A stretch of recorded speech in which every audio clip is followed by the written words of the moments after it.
Confiante mais prudente.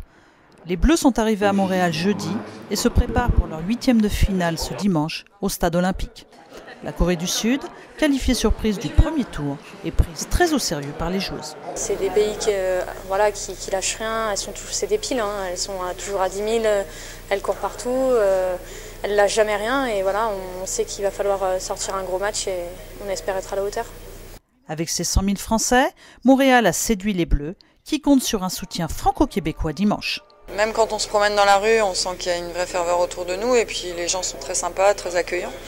Et oui, c'est mieux, c'est un contexte favorable pour nous. Parce que hier, on a fait un décrassage avec le préparateur physique. On a vu des gens qui nous suivaient, qui nous prenaient en photo. On a dit bon, on est chez nous en quelque sorte et ça fait toujours du bien. Et j'espère vraiment que les gens continueront à nous soutenir parce que comme j'ai dit, c'est vraiment un plus. Quand on se balade dans la rue, on est beaucoup accostés et tout, donc on voit que c'est un engouement de tout le pays et ça fait plaisir. C'est bien pour nous et c'est bien pour le foot féminin en règle générale.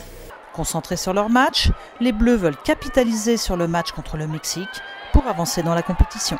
On fait un match qu'on a pris par le bon bout, on a marqué très rapidement, on s'est libéré un petit peu de cette pression.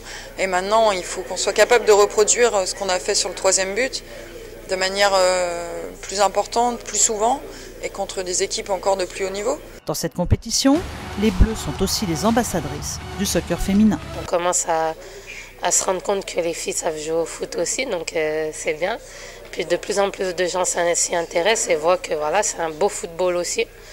Donc c'est vrai que c'est encourageant pour la suite et moi en tant que jeune joueuse, oui, je me dis qu'il y a de l'espoir pour l'avenir.